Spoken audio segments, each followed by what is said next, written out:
Hello everybody. This is episode 41 of the Knowledge Shop, and so we missed last week because I actually was interviewing a next guest, and it just took me a little bit longer than I was expecting to edit that down because it's really good, and you'll get to hear it in a minute. But I was interviewing Brandon, the Lego guy, and I mean, that's literally his website, so you could already start Googling it now, brandonthelegoguy.com, to get a sneak peek. But anyway, that would absolutely be worth waiting for. What else have I learned this week or in the last 2 weeks? Well, there's definitely been a lot to sort of feel the fear and do it anyway, or do stuff and then get into hot water or whatever. So some of the vendors I've been working with definitely had a few challenges around that. I'm not going to go naming people in public, that's not fair, but that's definitely been a startup challenge this week. And but also I listened to this fantastic podcast from Jason Calacanis for This Week in Startups, and he was talking all about sort of community building and networking and the importance of network. And what he highlighted, and therefore I've now realised I'm doing, is the importance to bring people around you and to have an excuse to contact people and to ask for help. And his example was that he was building a media company in the startup space, and this was, I guess, like in the 90s, noughties, and that then gave him permission to contact people and ask them for advice, to interview them. He'd get press passes to go to events, things like that. And because of that, he sort of then built out his network. And clearly that's sort of what I'm doing, just not in a deliberate manner. And I'm sure when he started it, he didn't realize that was going to be the case either. But that's what I'm doing with a podcast. And it's sort of given me permission to talk to people, to have really interesting conversations.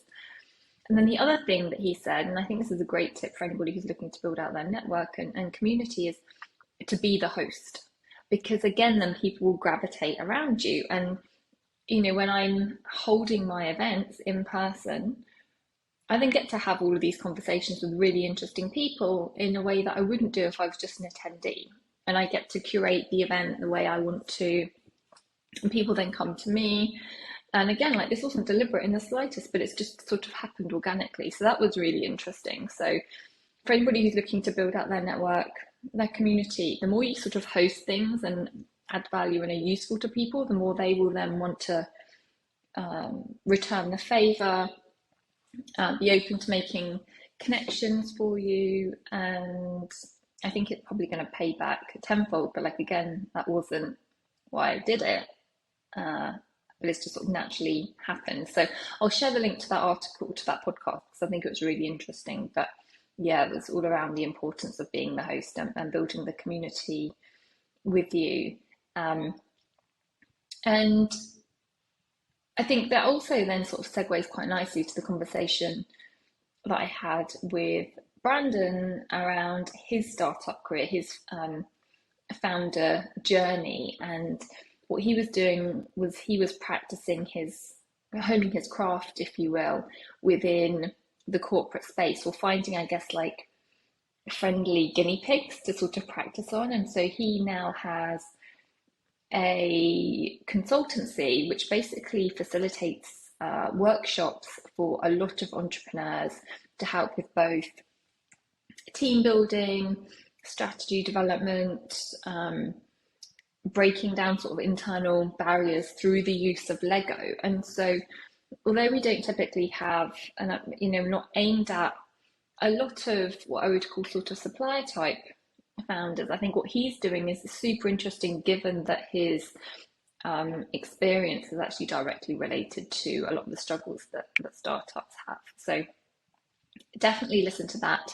And also, as he just shares the sort of pain points of having to overcome building your own business, just doing things for the greater good, testing things, and then sort of evolving from there. So that's going to be the interview with Brandon in a few minutes. And in the meantime, I would just say, as I say this to myself, things sometimes get scary, but you just keep going. And actually, it made me realise when the challenges arose today that I was doing something and I built something, and there are challenges, but I'm still doing it, I'm still building, and so that in itself is good. So I'm actually quite pleased about that. And now my task for this week is to look at trademarks for the knowledge shop and to see how we go with that.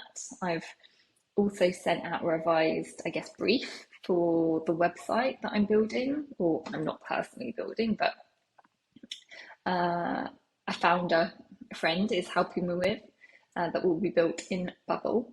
And so that's quite exciting as well. And just sort of telling more and more people about what I'm doing, getting their feedback. And one of the things that I'm sort of really trying to test out right now is like, how much appetite is there for hosting events? I know there's definitely appetite for attending events, but like how much do people want to host the events themselves as well? I think some people do. I think some people love hosting, like Airbnb, like Eatwith, but it's not for everybody. And so if you know that you're the type of person who would like to host, or have hosted like that in the past, then can you just raise your hand, because I would love to talk to you and find out more about your motivators, whether we can do a few little tests, and we can go from there. So with that's my little ask for today, and remind everybody that even when it gets scary and fearful, it's only scary because you're doing something new and you're actually doing something. So there we go. That's it. So with that, I'm going to hand it over to Brandon, who will take it from there. Thanks so much. Bye. So, hi everybody. Today we have another special guest, and I'm so excited to welcome Brandon Wetzstein, who I have known from the very beginning of the co-working group. And like, as soon as you start hearing about Brandon's journey, you're going to be like, oh my god, wow, like you should have like invited him on right at the very beginning of the pod, because it's just amazing. Brandon works with Lego for a job, and I hadn't even realized that you'd started in the retail space. What was it for you when you're like in this corporate job, in this corporate world? What was the tipping point that said, you know what, I want to do my own thing? That is a fantastic question. And I don't know if I have a specific answer. I feel like there were more like stair steps that really led up to the point. And I think one of the biggest ones was probably back a ways, like 4 or 5 years before I started everything. I had discovered the process of design thinking. I was working for Target Corporation at the time, and the group I was part of, I brought design thinking into an operations group, which is generally not considered the most innovative, right? This is the group that makes the rules and decides what the boundaries are. I kind of fell in love with unlocking like other people. I got to see other people grow, experience, share their ideas, kind of play a little bit. And I kind of fast forwarded, and I found the Lego thing. I read up about it, and then when I got certified in this process, I think that was that final click where like, oh my gosh, I have to bring this to organizations. Like, this is amazing. It's magical. But those two were probably the most relevant and ones that really inspired me to kind of actually take that leap and jump out.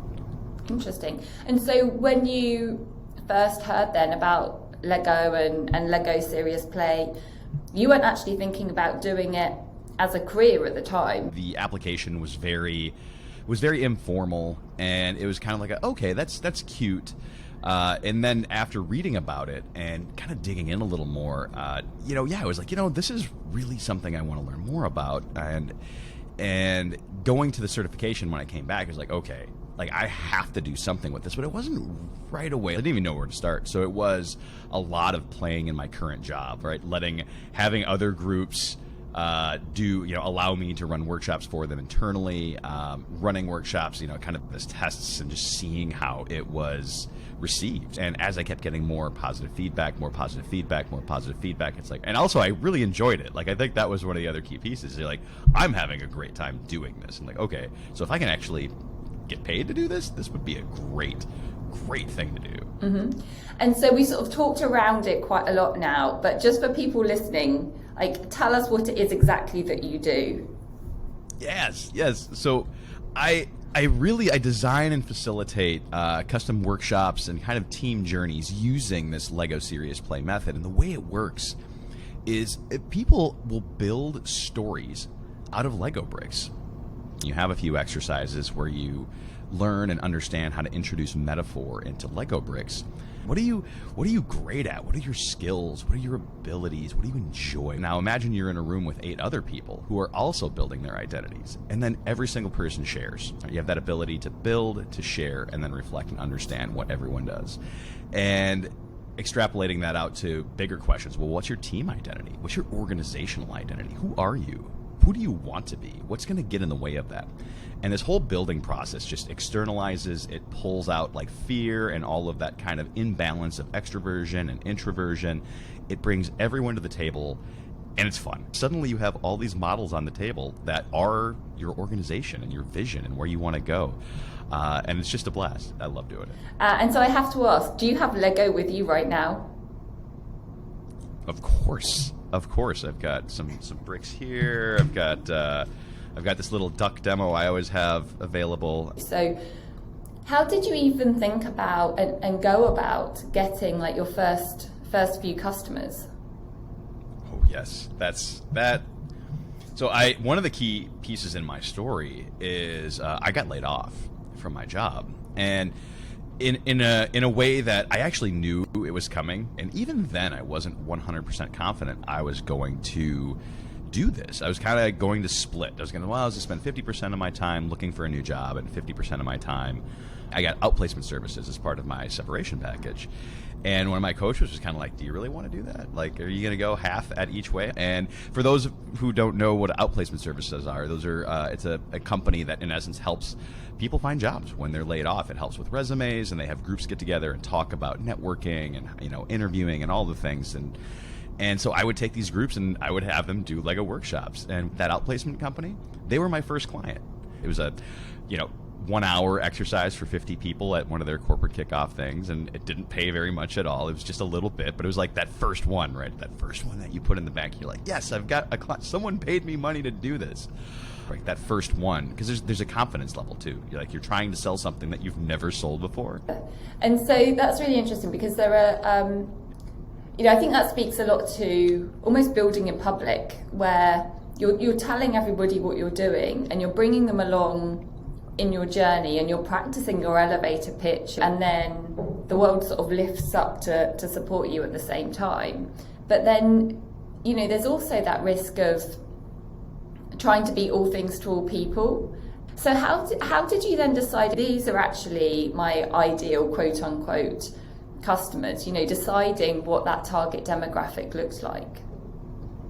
I think I'm still finding that, Tori. It has been a interesting and I'll even say a little bit of a befuddling journey, because I think right when you look at that as it sounds so simple, right? Who's your ideal client? And you hear people rattle off. It's like, oh, I have a mid-size, right, 30 to 50 employees, 5 million to 50 million in revenue. And it all I feel like when people say that, it sounds like they have it all figured out. And so for me, it was a lot of testing. And it was just kind of going with what I thought and then changing course as I got new information. And so initially, my background was all in retail. And what I found, though, is retail was it was hard to sell into, because there was a lot of trepidation. And what I did find is technology companies really became my sweet spot, because one, there's just this openness. I don't even want to say openness. I want to say desire to play with Legos. I think in technology companies, it's kind of like you had me at Lego. But also specifically within technology startups as well, because there's this passion. They're curious and they're exciting and excited. And so I'm still playing with it. And so would you say there are any sort of commonalities across the board? And maybe let's just focus on the sort of technology startups, but any sort of consistent struggles that you see? I'm just curious as to whether you've picked up any tips that might be useful for other founders listening to this. One of the biggest themes is, I think, it's just getting everyone on the same page. Right, and kind of what I feel happens most is founders and leaders in these companies they're really looking to move fast, right? And a lot of what I come in and do is help set up almost, I don't want to say guardrails, but it's almost like the first principles of like who we are and how we work together. And that can be difficult to outline. And I think, one of the things that I found listening to various, startup podcasts, including yours, and other, books that you read, it's making sure that you and the leadership team and your company have that communication capacity and this set of like, right, first principles, values, like who you are, how you work together. If you can have that outlined, then the what you're doing becomes a lot easier, whether it's right pivoting or shifting your product or how you're going to market or sell. Yeah, I mean, as long as you've got that foundational like mutual respect and you're able to keep talking to each other, then you'll always be able to solve things. But like if the fundamentals are struggling, yeah. And so like obviously you're clearly naturally a very positive person, very open-minded, and I love that about you. And I think when you've got that energy, it attracts other people as well. But there have got to be days where you're like, oh, this is tough today. So how do you keep going when you're having one of those days? Yes, absolutely. I honestly think that's probably one of the most important questions to answer. And for me, a lot of it is pausing, understanding like knowing what you need to do that day and what's really optional, because a lot of the things we do every single day, they're technically always optional, right? And taking time to I like to go for walks, get out, walk, clear the head. That is kind of number one go-to. 2, journaling. I found to be, it's one of those things that I like so much and it's so effective that I still only do it like 20% of the time. And I don't know why. I need to like force myself. But even sitting down and taking reflection on, have some gratitude for yourself. Give yourself not even a little, give yourself a lot of credit for what you've done. There's always going to be that list of things, and I think it's just taking some of the time. And sometimes it's taken a half day off, and of course take care of whatever needs to be taken care of for my clients. I'll take the day off. I'll just cut middle of the day. Maybe I'll go watch a movie, right? Go see a matinee on a Wednesday at 2 p.m. because you can. That's so cool, because that's just reminding yourself that you have the power, that you're in control. And you would never normally be able to do that. So just last couple of questions. I'm curious, are there any, you mentioned previously like podcasts, but are there any sort of specific tools and resources that you want to share that you use frequently that you think might help other people in terms of either their personal growth or just being and running their business more efficiently? Wow, there's so many out there. I think, well, one, I love your podcast, Tori, and your newsletter as well. I think it's great to have resources from other founders, and I think there's something about that, because one of the things, everyone will have advice for you. I think this is a something I didn't realize when I first started. Everyone has advice. Everyone, even people who've never had their own business, and everyone intends to give you positive advice, but there's a lot of advice you should ignore out there because people don't necessarily know exactly what you're trying to do. But I do find, just having certain podcasts that really speak to you. So I know for me, the Knowledge Project is one that I truly enjoy. Is that the Shane Parrish very, one? very beneficial for me.